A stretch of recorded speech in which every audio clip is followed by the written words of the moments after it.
Ah, unang-una po, magpapakilala muna ako. Ako po si Pare Dosman. Ah, ah, unang-una po ay ano po ng Assalamualaikum warahmatullahi wabarakatuh. Magandang araw po sa ating lahat. Bali, ang masasabi ko lang po,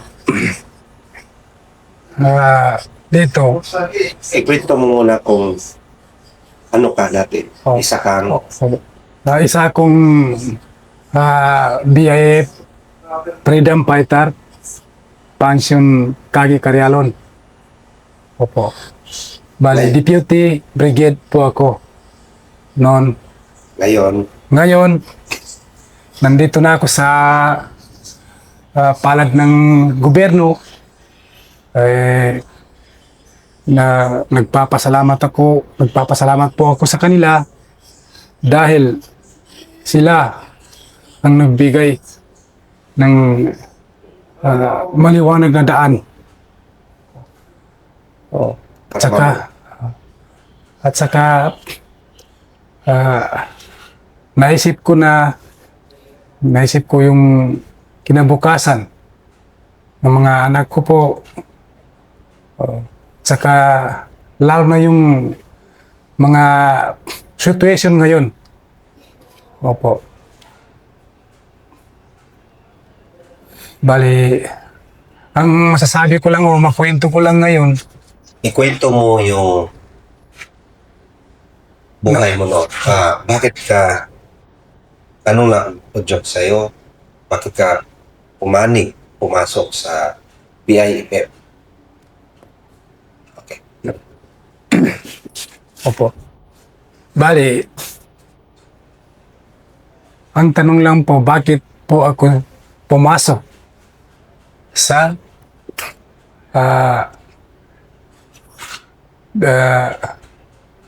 nagbalik loob.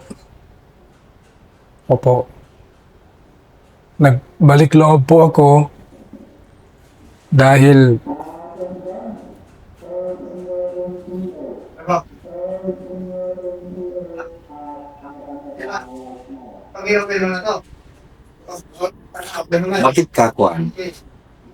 Bakit ka sumapit sa BIFF? Anong dahilan? Na-recruit ka nila?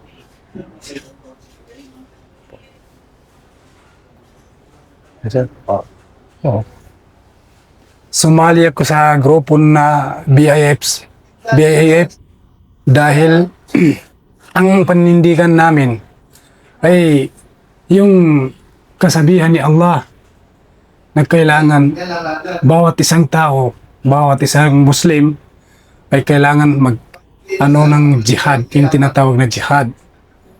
Opo. Para mawala yung mga sample, halimbawa, mawala yung mga pananakot at saka yung mga yung mandaraya ba na hindi hindi tumupad sa mga pangako o usapan. Yan ang ibig sabihin ng Quran. Kaya yan ang pinanindigan namin noon pumasok ako sa Freedom Fighter. So jihad, anong ibig sabihin nun? Sundalo? Ano yun? Ang jihad? Yung tinatawag na jihad, yung kumbaga parang anong tawag nun? Parang linisin ba kung lahat ng mga masama.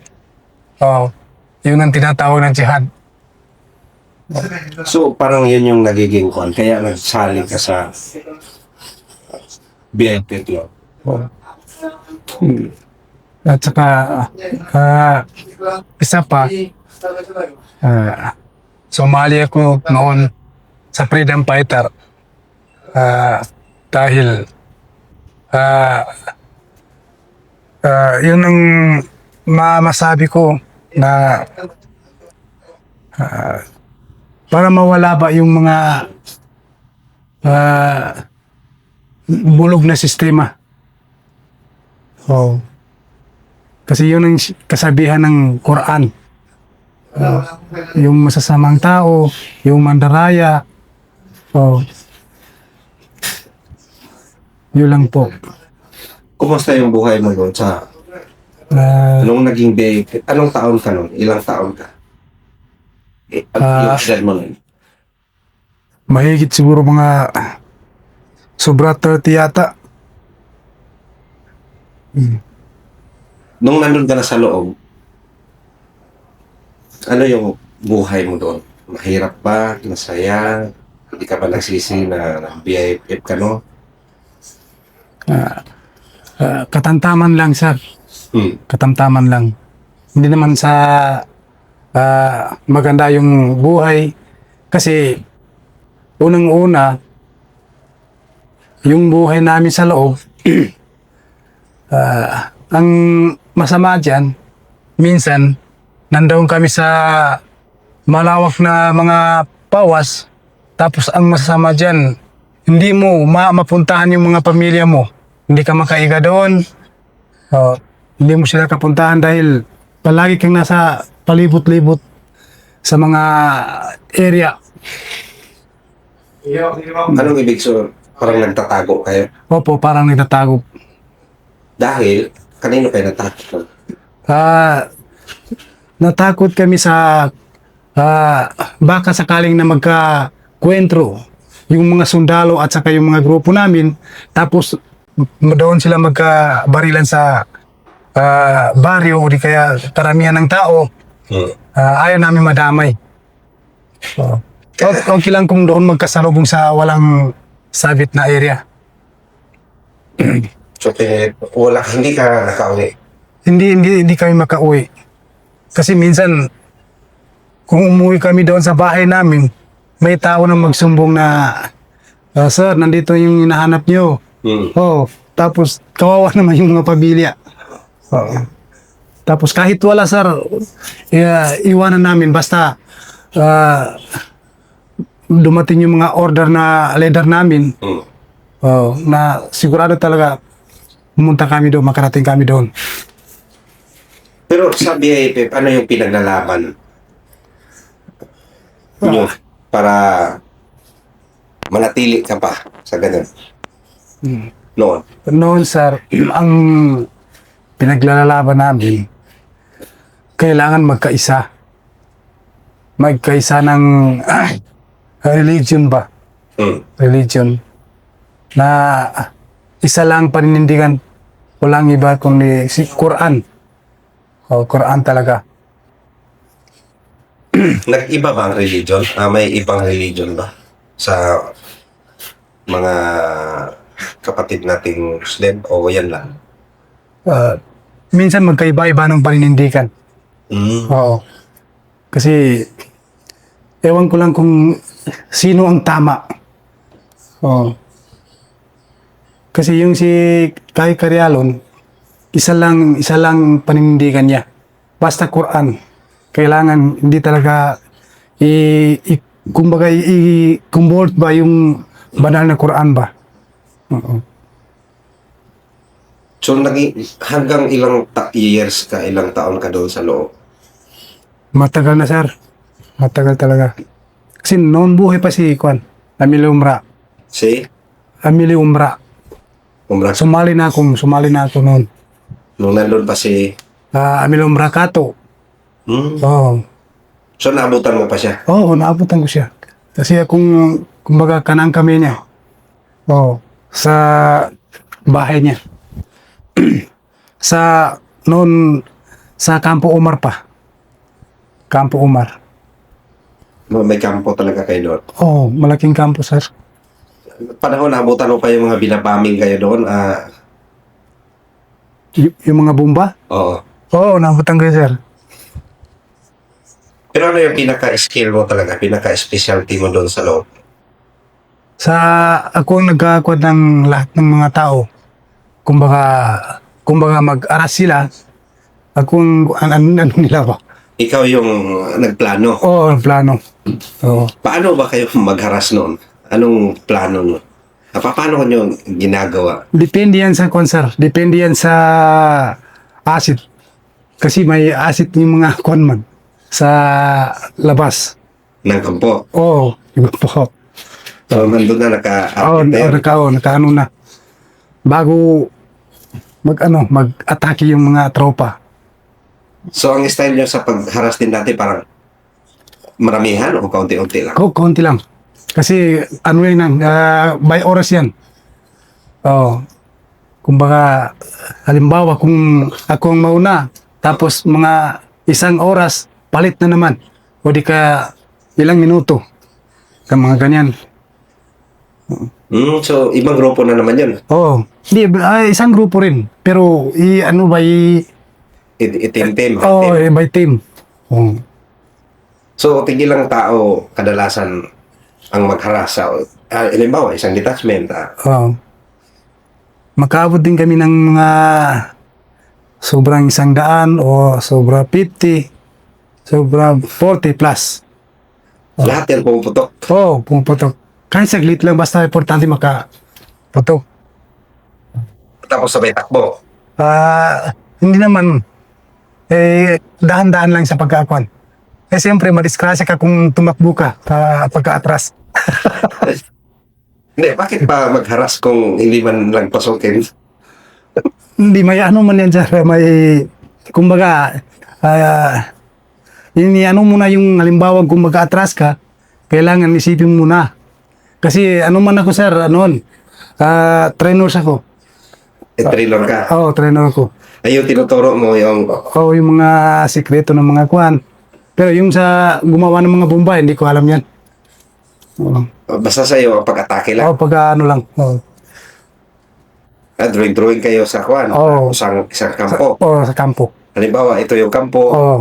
Dito tayo. Halimbawa, kung umatake kami, halimbawa, kung ito ang kampo ng mga tropa natin, ang ano natin yung noon. Noon pa. Halimbawa, kung kampo ng mga tropa natin, sundalo. Oo. Tapos, kailangan, bago namin puntahan yan, kailangan may sketch muna na kailangan. Ganito. Doon tayo. Oh. Tapos, kung hindi kaya, Hindi kaya, yun, atras. pero walang kuan. Walang talaga haras. Ano ba yung kuan? Ang purpose ng haras? Bakit kailangan magharas? Anong makukuha ninyo doon na nagsasayang lang ng bala, wala namang kuan, di ba? Wala. Kasi ganito lang, sir. Hindi kami umaras kung hindi kami aarasin.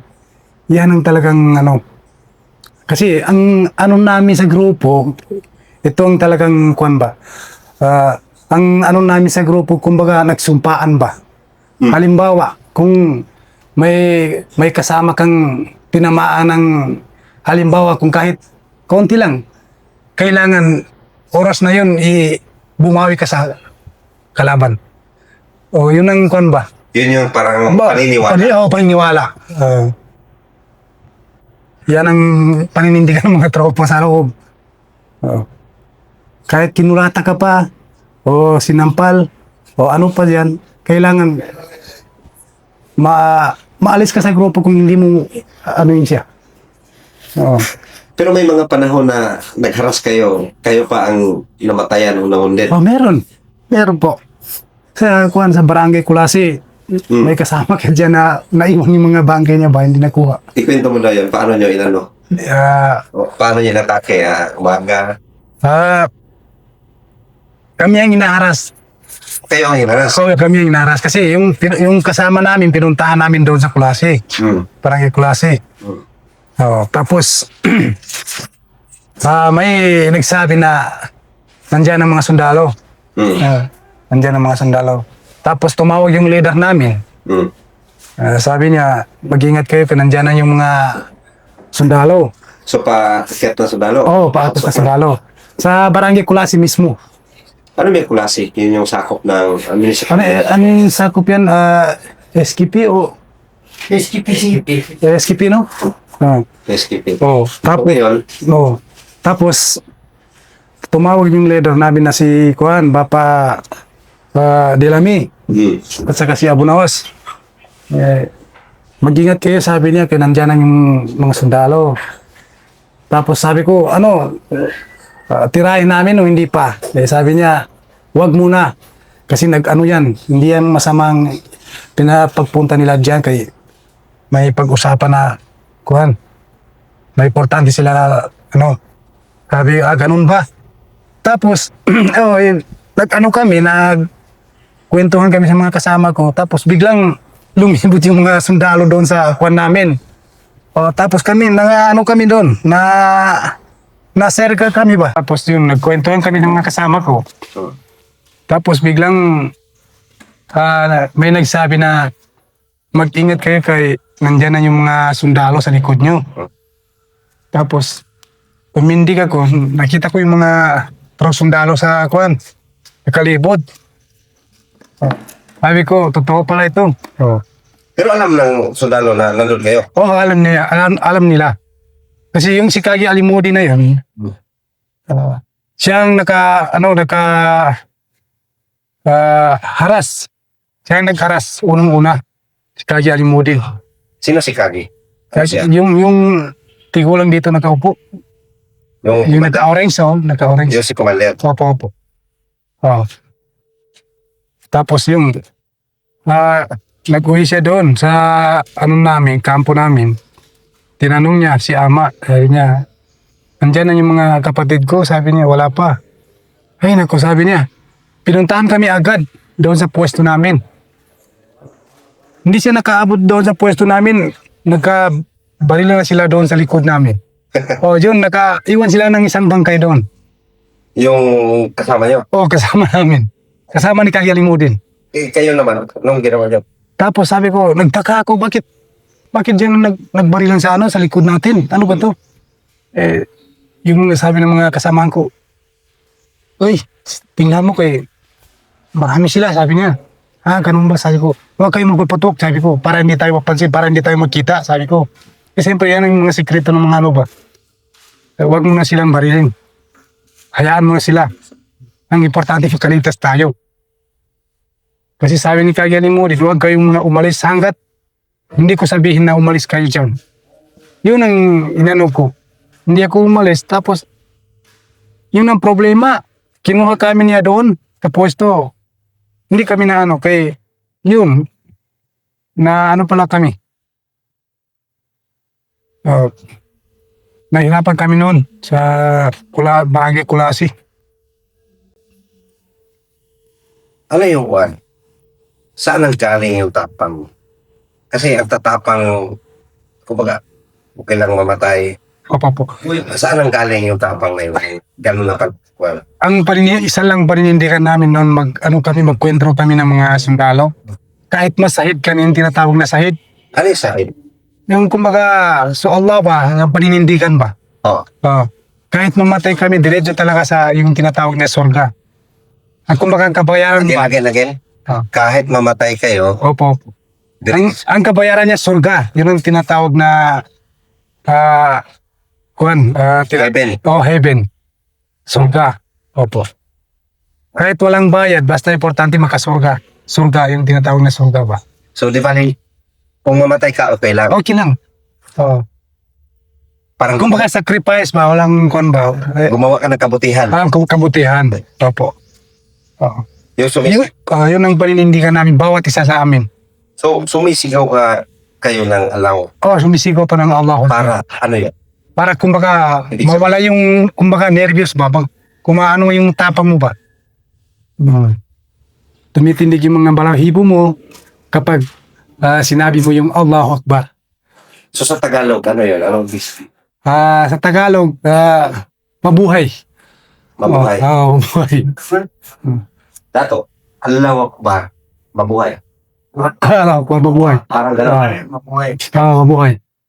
Kumbaga manalo ba? Manalo. Ano na lahat, parang God is great. Ikaw ang bida. Sa iyo lahat. Opo. Parang gano'n. Opo. So, anong epekto ng pag sumigaw ka? Sakit na. Yeah. Tapos sumigaw ka ng Allahu Akbar, tumitindig lahat ng balahibo mo. Tapos pumupula yung mga katawan. Oo. Pero hindi, aminado kayo, hindi kayo takot mamatay. Hindi naman. Hindi naman. Pag may namatay na kasamahan nyo, ano yung pakiramdam? Ang mga, Masakit din sa amin. Pero ang ano namin, wala namang problema kung may kasamaan kami na namatay. Kasi kumbaga naabot na yung pangarap niya sa buhay. bakit naabot? Yun, kabayaran niya, surga. Si Allah ang ano din, paninindigan niya. Quran. Kasi maraming nagsabi sa tuwing na-encounter kayo sa mga kasundaluhan, pagkatapos ng encounter, mga dugo na lang, kailangan ba talagang dalhin pabalik yung mga kasama ninyo? Kailangan. Yung dugo nila? Hindi, yung katawan. Kailangan makabalik doon sa kuan. Hindi pwedeng iwan na lang. Hindi pwede. Dahil ano, Kumbaga, masama talaga. Masama talaga. Kailangan makauwi mo talaga sa pamilya niya o sa bayan. Pero kung hindi makaya, kumbaga wala nang rules, wala namang problema. doon sa loob, sa grupo, sa mga BIF, masaya ba ang buhay doon? O masarap ba ang buhay? Sa totoo lang, sir, masaya. Bakit saya? Kasi lahat kami na nandoon, mga tropa.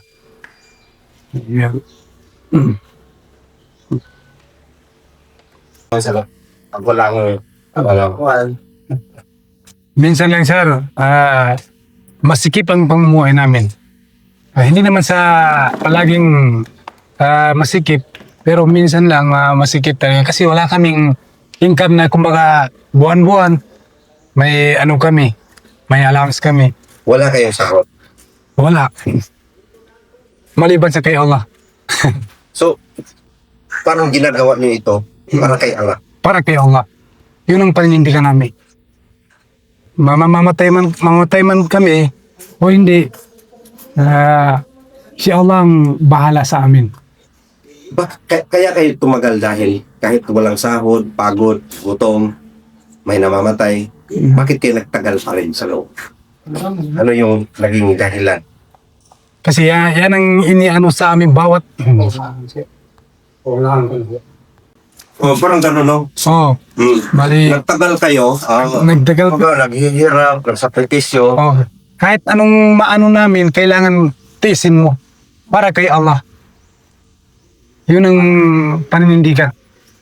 Kumbaga, sa Tagalog, nagsumpahan. Bawat isa sa amin nagsumpahan na kailangan na walang iwanan ba ng mga katropa. Mga kasamaan. Pero ngayon, ang maano natin, kaya nakaabot kami ng ganito dahil naisip namin tuloy na yung kinabukasan ng mga pamilya namin, wala na pala, kawawa naman yung mga pamilya at saka pag-aaral nila. Kasi mahirap na makaabot ng ilang buwan na hindi niya makita yung mga tatay niya. Kasi yan ang naano namin. Kasi palagi kami nasa malawak na pawas ba? O di kaya sa bundok. Kahit anong naano ng pamilya namin, hindi namin nakita ba? Kasi pamilyado ka na, may asawa ka na. Magpamilyado na may asawa na ako. May anak ka na. May anak ako. Ilan ang anak mo nung nasa loob ka? 4 sila. Malapit na makatapos yung panganay kong pulis. Hindi ba sila tutol na nag-rebelde ka, nag-BI, freedom fighter, tapos yung ama nila nandun sa bundok, kalaban ng gobyerno? Nag-ano rin sila, sir. Nag-ano rin sila agad. Sinabihan ako, yung mga anak ko at saka yung mga asawa ko. Kasi yung asawa ko, sir, half Christian. Tumigil ka na sa pagkaano. Okay lang kung nakatry mo na, nasubukan mo na. Kung anong buhay ng mga ganyan.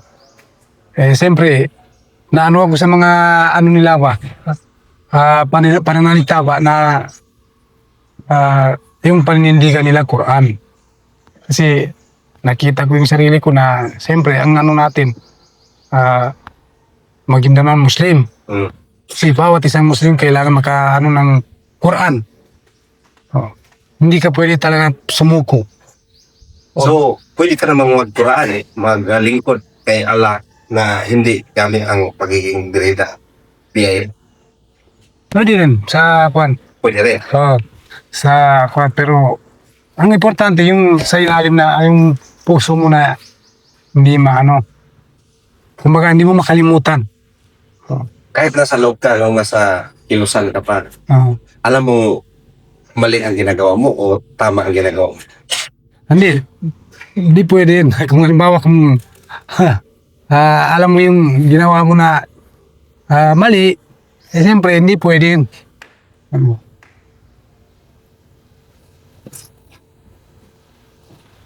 Hindi ba pwede mag-surrender na magpaalam sa grupo, sa tropa? Pag-surrender kasi hindi ko na kaya, kailangan ko ng... Hindi talaga pwede. Kasi kung ang namin, halimbawa kung magpaalam ka sa katropa namin, siguro hindi ka makabalik siguro. Kasi siyempre, at saka yung mga tiwala, wala na tiwala sila. Di ba pwede pagod na ako, gusto ko nang mabuhay sa pamilya ko. Paano ka tatakas na? Kung halimbawa kung ganito ang plano mo dito sa amin ba, kailangan umalis ka na. Hindi ka na magpaalam. Magpaalam ka, sabihin mo na punta ako ng doon, halimbawa sa punta ako ng bahay, puntahan ko yung pamilya ko, tapos hindi ka na bumalik doon. Kung kasi siyempre, maraming tao na nagsumbong, na halimbawa si nandoon na ngayon. Kung once na malaman nila na nag-compare ka sa, kumbaga ka sa mga katropa, sigurado hindi ka na makabalik doon. Papatayin ka rin. Papatayin ka nila. Katropa mo. May karanasan kayong ganyan na yung iba umalis? Meron. Marami na. Marami. Kasi, Kaya patay din yun. sa karamihan sa amin, mga balikloob, masigit talaga ang namin. Kasi walang problema sa mga katropa natin ng mga sundalo, pero ang namin yung kasama namin, dating kasamahan. Yan ang problema. Parang hinahanting. Hinahanting kami. Kaya gusto namin bawat isa sa amin may kumbaga depensya pa. Kaya siyempre mahirap talaga ang namin ngayon. Kaya hindi kami nagkapag-concentrate na mamuhay kami ng yan ang namin ba? Mga kasamahan namin. Hindi kayo natatakot sa gobyerno. Ang kinakatakutan nyo, yung dating kasamahan. Yan ang problema. Kasi may isang pa dyan na message na once na makita nila ang mga kasamahan nila dati na sa dito gobyerno, mag-iingat. Yan ang nila. Kasi kumbaga yung tiwala wala na silang tiwala sa inyo. Sa amin. Kasi nagbalik loob kayo. Malibang sa kapatid mo o tatay mo, yun.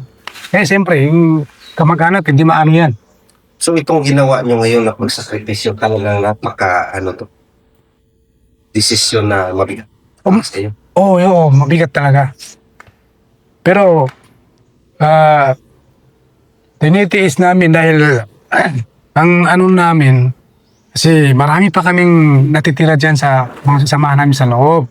Ang gusto namin, kung sakaling halimbawa, kung magpatulong sila, yun, sige, manawagan ka sa mga kasamahan mo dati. Gusto rin. Kung sakaling halimbawa, kung may... Sabihin mo, nandito ka ngayon sa 33rd edit. Kita mo yung silo. Ganun mo. Nandito ko sa 33rd. Ngayon, nananawagan po ako. Kung sakaling halimbawa, kung may isa sa inyo, o di kaya gustong magpatulong, maghanap tayo ng makatulong sa atin.